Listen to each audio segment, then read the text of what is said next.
A very good morning to you. I hope it's warm today from wherever you're joining us from. Very frosty here in London, but thanks for joining us for our online conference, The State, the future of useful content and innovation. Welcome to those joining us for the first time, and hello to our regulars in the audience.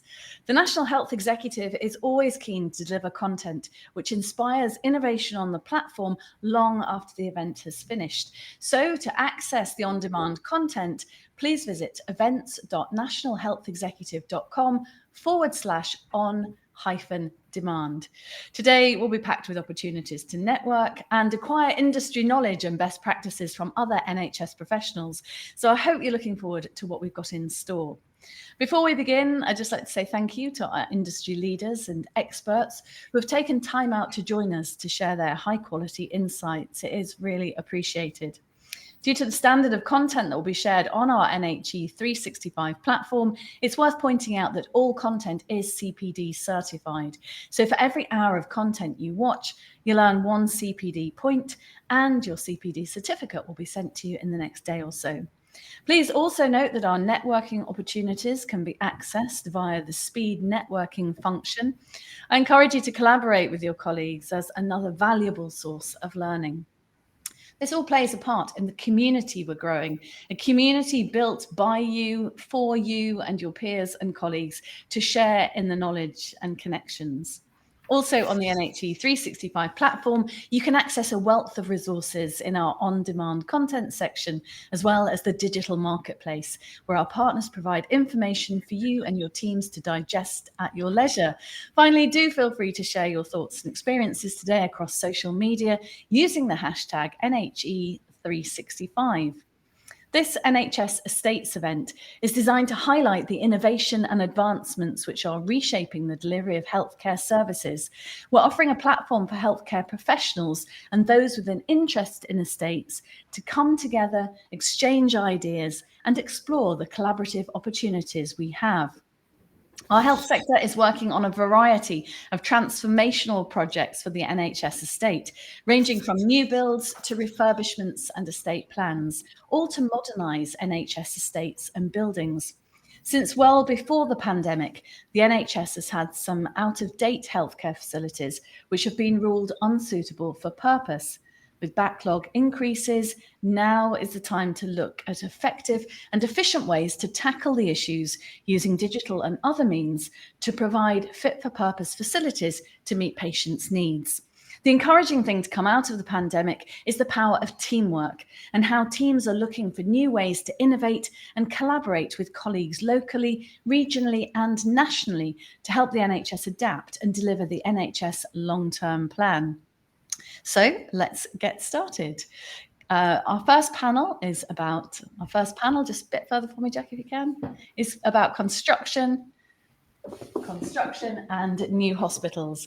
In May 2023, the government set aside £20 billion for the rebuilding of 5 major hospitals. Stephen Barclay MP claims that through this programme, patients and staff will benefit from state-of-the-art facilities and improved care at trusts at Airedale, Queen Elizabeth Kings Lynn, Hitchingbrook, Mid Cheshire Leighton and Frimley Park. Out of the 40 new hospitals promised to be built by 2030, it's predicted only 32 of these will be completed by 2030. A new report published by the National Audit Office reveals that the repeated mandate retained by the Conservative Party was littered with a myriad of difficulties. So how can the government turn this around and fulfil their promise of 40 new hospitals whilst providing a high standard of patient care across the NHS? I really enjoy it when our discussions are a conversation with you, our audience involved. So for the panels, please do feel free to use the Q&A function on the right-hand side of your screen. It helps me if you can put who your question is for. So let's welcome our first guests. We have with us Sarah Bandari, New Hospital Programme Director, NHS. David Jones, Director of Estates, Facilities and Engineering. at University Hospital Southampton NHS Foundation Trust, and John Welch, Deputy Director for Construction at Crown Commercial Service. So this is the moment where I put my glasses on. Actually, we're all wearing glasses today, and I can see that we do have a full house. So welcome, gentlemen, to the conversation. Sarab, I'd really like to start with you, if that's okay. We do hear a lot of things in the media, some positive, some negative, some simply not true. So I'm just wondering if you can start us off with an overview, talking us through the details of the programme from your point of view, rather than perhaps from other sources that we listen to sometimes. Absolutely, and thank you for this opportunity. I think the biggest thing about the new hospital program is it's about transforming how we deliver healthcare infrastructure, but also transforming what healthcare infrastructure is delivered. And for that, it's not only about building new hospitals, about actually helping support the NHS change the way in which it delivers care. Um, we're talking about nearly 1.5 million square meters of healthcare space, which is being delivered. For size and context, we're talking about nearly all of Canary Wharf being built in one go. That's the volume of work that we are actually undertaking at this moment in time. There'll be 250,000 people employed in these facilities. These facilities alone are serving a population stamp of over 10 million people in the catchment area. So this is a huge endeavor. Uh, Most of our facilities that we're replacing right now are way past their lifetime. There are facilities here that are older than the NHS that we are looking to replace. And they carry a lot of legacy in them. In many cases, we're having to buy new land. We're having to actually work through a complete decant strategy, which involves huge phasing to be undertaken, because these hospitals have to be renewed while serving their communities. And last thing, I think the biggest context that is not realized that well, this is just not about 40 hospitals. We are doing anywhere between 85 to 100 buildings. And these are big women and children facilities.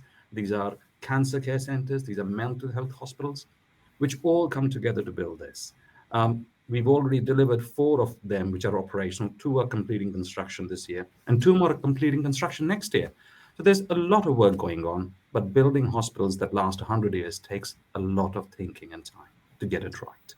Wow, that was a great overview. Thank you. I mean, John, building hospitals that last 100 years and the way Sarab described it all just now feels really exciting to me. And I think you just described, Sarab, the way you're imagining the size of Canary Wharf. I'm quite a visual person, and that brings a very visual image to me. But just start us off, you've got such a strong background in the construction industry and in different sectors like petrochemical and nuclear. But what's your role within this for the Crown Commercial Service? Yeah, thank you, Helen. So our role has been sort of guiding and advising and supporting the new hospital programme for the past few years now in terms of procurement and commercial strategy. So we, as Crown Commercial Service, sit in a unique position, I guess, in kind of the centre of government, supporting central government departments and wider public sector, as well as arm's length bodies. So we have a vast amount of experience or case studies or things that we can pull upon from across governments that have worked or have not worked, and feed all those types of lessons learned back into a programme like NHP. To Sarab's point there, this has got to be designed and delivered for the right reasons in the right way, because of the legacy it needs to leave and will leave. Procuring infrastructure programmes like this isn't easy, and I think that the way to do that has to be initially to take the time to get decisions right, and for me that is around sort of engaging with the market in an appropriate way as well, as many times as practically possible as well, actually. So this isn't about engaging once and then moving straight to market. Actually, as decisions are formed at strategic level for the programme, test them with the market, speak to the market at that point, and then take all the feedback and refine strategy and move forward. So when the point is ready to go to market, it will be received really, really well by the supply chain, because they've fed into it. I think it's, to Sarab's point, it's a massive opportunity and really exciting one, actually, and we're happy to be able to help and support. David, do you see it as a massive opportunity too, one which I'm sure will have plenty of challenges to overcome? Yes and no. I think it's the right thing to do. We have an aged estate. 20% of our estate is older than the NHS itself. We have major backlog, as Sarah has already said. What, £10.2 billion in backlog? We have to do something. Building new hospitals is the right thing to do, but it cannot be at the expense of investing in the existing infrastructure. 40 hospitals accounts to about 10 to 15% of the overall infrastructure within the NHS. So we've got to keep on investing in the existing infrastructure. I also worry about the timeline. Yeah, we're doing something very new here. We're using modern methods of construction to build new hospitals, something that isn't really tried and tested. And we are already living with legacy of using new innovative solutions such as rack planking that we're now having to replace. So absolutely the right thing to do. I absolutely agree with John that we need to be engaging. We need to ensure that we're doing the right thing at every point in time. So we're not left with a legacy of buildings that need actually greater levels of investment to keep them running and keep them suitable for patients than we are already, because we cannot afford to maintain the hospitals that we've already got. Yeah, I think a very good point there. And one, Sarah, but I'd love you to chip in on if you would. I mean, David's worries there are proper concerns, aren't they? Well, we've got the excitement of the new hospitals. If that does represent 10 to 15% of our hospitals, we still have to think about the existing ones and the existing patient care for those who aren't lucky enough to longer term be part of the new hospital programme. Yeah. I think David's spot on. There is a lot of NHS estate that requires renewal. Our investment strategy across the NHS for the last 25 years has been more about adding things and renewing on a piecemeal basis in many cases. And that has not been a healthy solution for much of our estates. And I think what the new hospital program is doing is not only about creating these hospitals, but an enduring capability of making sure there's a pipeline and a confidence in the market to renew these hospitals in a much more efficient way. Currently, it costs far too much to build a hospital because we don't do enough of them at a regular time. I think it is definitely not about taking money away from the existing maintenance of estates. Those estates have to keep running. That's where our communities are being served from at this time. But at the same time, we need to renew our healthcare facilities to a level that will provide modern healthcare. You cannot deliver modern healthcare in Victorian buildings.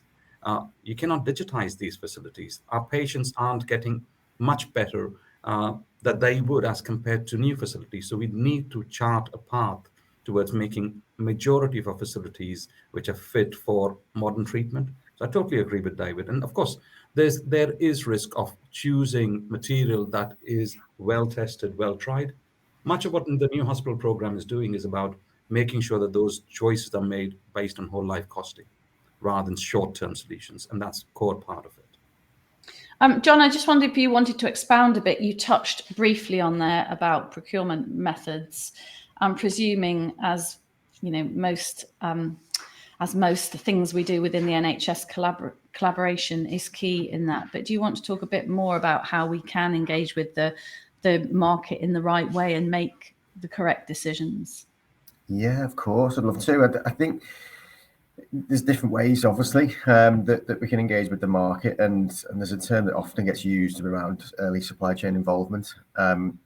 But actually, for me, it starts before that, and we need to be clear about the definition of early supply chain involvement. And if we look at the construction playbook that's been drafted by government, it sets out really reasonable steps around an engagement process, and that is actually before any procurement has been considered. So what I mean by that is genuinely having open conversations, whether in large forums or smaller forums, with the suppliers to start to help inform strategies. And you know, certainly the programme or any NHS trust in procuring shouldn't be afraid to do that. I think, yes, we are constrained by public procurement regulations, but actually if we're doing if we're holding the engagement sessions in a transparent way, then this should always be encouraged, because too often we go to market with lack of engagement, and then we wonder why it's a difficult negotiation process or we don't get the responses we deserve. So take the time to continue to have conversations, and as I said, take the feedback to help refine strategies, and even go as far as testing some terms and conditions that may be being considered, whether it is a risk transfer or a liability provision. We'll have a conversation with the market, see what the immediate response we're going to get before we actually go to market formally. And I think taking that a step further, then if we've sort of set out the initial market engagement session to refine strategies, and now we're looking to go to market, then for me, the procurement method needs to be around a collaborative approach. I think to your point, Helen, it's so important that we build long-lasting relationships here, but really consider from an NHP perspective that whilst this is a programme, they're individual projects. But actually, if we are procuring, using my term, if we procure like an alliance, let's say, it can sit right above all of the projects to manage a programme, and that programme can be managed effectively by the right suppliers with the right innovation, and not just tier ones. It can be supply chain members, and it can also be professional service providers and advisors as well, all sitting in the same alliance, driving for the same outcome. I'd go further to say incentivize them all on the same things as well. So each of them have a set of priorities aligned with each other's rather than competing collaboratively. So they're all sort of really important things, I think, for me that we need to continue to do, and we've started that off well, I think. I was just looking at a question. I'll return to that question. I've noticed David's put a question on the right-hand side, but I was just going to carry on with the thought, David, that I know you're worried that with central government still wedded to the annual budget planning and new legislation like the Building Safety Act, adding delay into some projects. I know you're a bit concerned about how healthcare construction could be impacted. Is that keeping you awake at night a bit, David?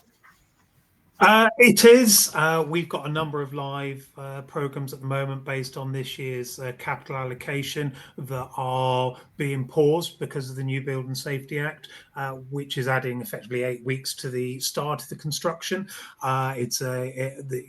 The regulator is still trying to get to grips with exactly how to embed this, but it's causing delay. And therefore, because we can't move capital money over from one year to the next, we lose that money, and therefore that will just slow down the capital program. So yeah, we need to be working in a much more holistic way across all government bodies, all regulators, so we understand that if we put a new regulation in, actually it is going to cause delay. Money at the end of a fiscal year that becomes available for additional capital spend because other parties haven't hit their limits is no longer going to be able to be used, and therefore we may be losing money into the NHS, which is absolutely vitally needed.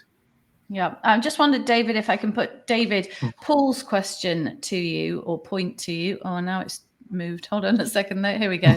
David says, at present, my hospital has a £200 million backlog risk. We're also trying to deliver net zero. My building stock is 1970/1980 build, both of which require funding, which is not available via current systems. Is there a possibility of a national forum to assist trusts in obtaining these objectives? I'm just wondering if that's anything you're perhaps aware of where you sit at your trust, David. Yeah, so it's not something that is being considered that I'm aware of at this moment in time. However, I do sit on the NHS Estates Backlog Steering Group. We are currently looking at backlog maintenance across the whole of NHS England, understanding the data collection methods, which are varied and therefore give very different messages, looking at how that's standardised and how NHS estates can get a single version of the truth across all of NHS England to then start to look at how they influence policy, process and the flow of capital funds. So while there isn't anything solidly in place at the moment, Simon Corbyn, his team and a number of others are actually working on this problem at the moment. Brilliant. Sarab, a question from Alan Redknapp. The rate of change in innovation means that hospitals are not static and also need to change. Given the timelines involved, the new hospitals could be out of date on opening. These changes and innovations bring real investment challenges after these hospitals open. How will such changes be financed in the new buildings? That's a very good question. And that's the whole concept of, we've got something called Hospital 2.0, and much of the focus is on developing hospitals that will be ready for the technology horizons, the work horizons we see right the way up to 2035. Projecting beyond that is quite unsafe because we don't actually know what will be coming in later. But 2035, we can see the emergent areas. So that's the big thing. That's definitely what we're doing. But the big element is we are standardizing hospitals to a level that they can flex in a long life in a loose fit way. So when clinical patterns change, our way of delivering care changes, the way we access care changes, or even the demographics change, that will require different ways of delivering care. And that's exactly what the new designs are about, to allow different kind of clinical changes to be adopted. And that's the experimentation that's currently going on. And regulating it between, if you understand a hospital, between the hot areas of the hospital versus the slightly colder area of the hospital, so less acute hospitals, is being put together so that you can shift, even within a hospital, if you've got suddenly more types of patients, they can use the entire hospital rather than being regimented of not being able to use certain sections because they're not fit for purpose. So all of that is being considered, but it's a great question. We need Very to be good future. question. Sarah, what about the industry? What can the industry do to help you deliver quicker? I think the biggest thing is the two elements that I would say. One is belief.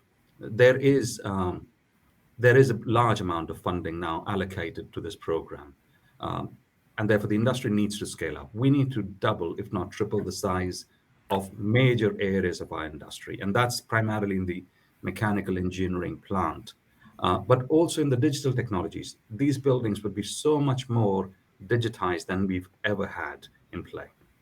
And that market currently does not exist completely.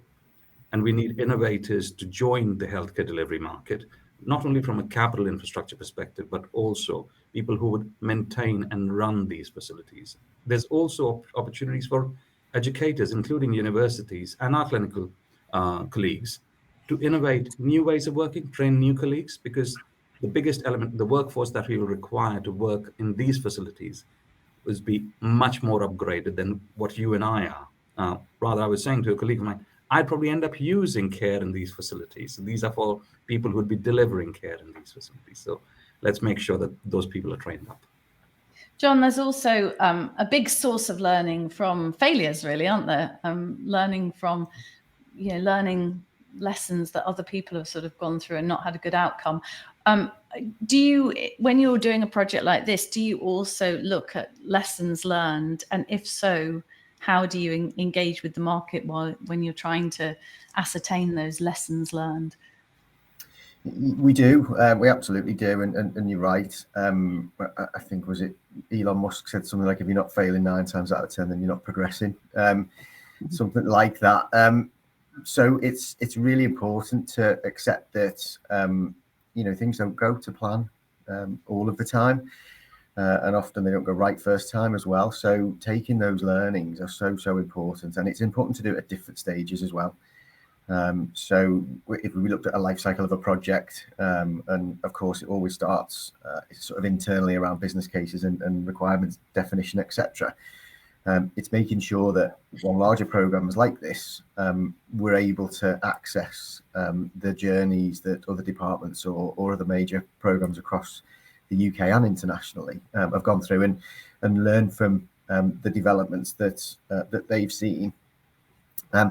So we tap into not only government departments, but also professional bodies as well, whether they're trade bodies or professional associations, who gather lots of lessons learned, intelligence and data, and publish lots of papers as well on these types of things.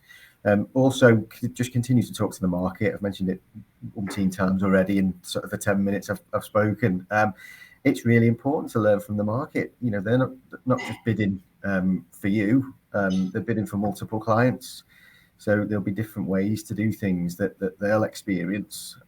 That's really important insight into, again, developing the strategies and coming to market in the right way.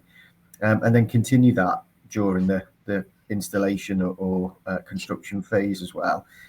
Typically, contractors are really good at following processes and structure, and will always learn lessons and take the value out of those. I think we could improve probably in that regard and learn from them. So it's accessing all of that information and data that the supply chain have. And one fundamental step for me is involving the end users in all of these conversations.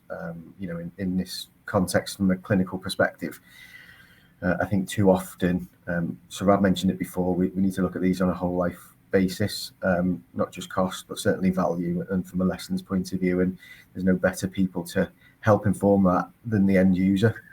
Yeah.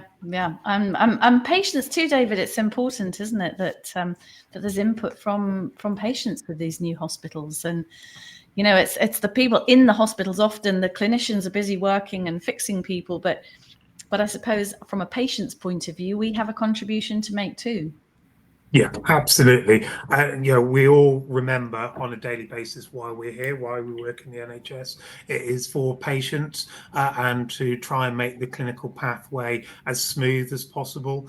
With the new hospital programme, that's going to help. It's going to help us with flexibility of estates going forward, hopefully longevity of estate, and all for ensuring that we reduce backlog waiting lists, patient waiting lists, and the patient time in hospital. If we've got the right facilities, we can reduce infection control, we can reduce iatrogenic incidents, and actually make it a much safer, healthier place to be to treat patients and to get them back out into the community. Yeah, and also Sarah's nodding away there, but also there are some fantastic opportunities for our NHS colleagues, aren't there, to bring their expertise to the programs that you're working on.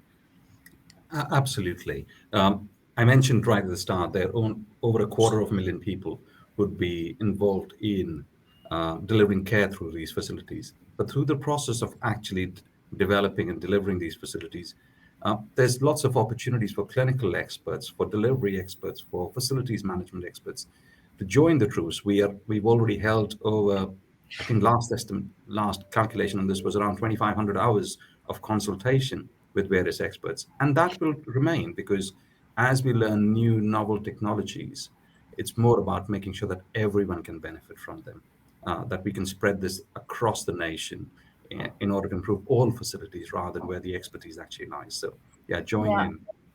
Join in is a good message, I think, to send out there. While I've got you, Sarah, Zoe Tidman's just put a question in. Zoe says, with the rolling programme of investment beyond 2030, will new trusts have the option to join in 2030? Oh, hang on, it's jumped. Excuse me 1 second. Will new trusts have the option to join in 2030, or will it just finish off the current 40 hospitals? When will trusts in need of new hospitals have more information on future opportunities available?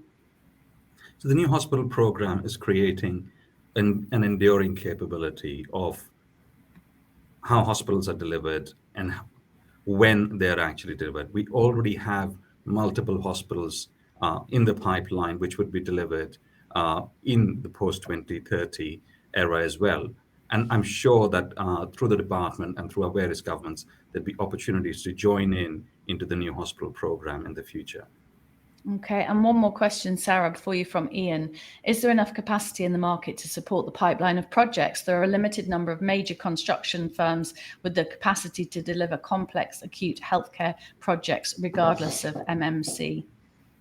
That's a very good observation. So we picked up on that a couple of years ago, and the whole point of defining a standardized hospital has been about creating the market capacity and the market certainty. Do we have all of the capacity today? No. Will we have capacity by the time we get to construction? That's exactly what the market team is doing. And building on what John was saying, we've been engaging with the market quite comprehensively over the last year. And we can already see signals of new players, as well as players who left the market, joining back, because there's merit in coming and building the health facilities now. So yes. And just finally, before we take our coffee break, John, just a final thought from you. We've used the word legacy today, but how can projects leave a lasting legacy that really impacts the future of the construction industry? Wow, great question. I guess simply, it's probably a half-hour answer. Well, standing in the way of us on our coffee break now, John. No pressure. Okay, right. I'll try and be quick then. I think just to simplify a response, I guess it's obvious to say kind of delivering against societal and economical outcomes.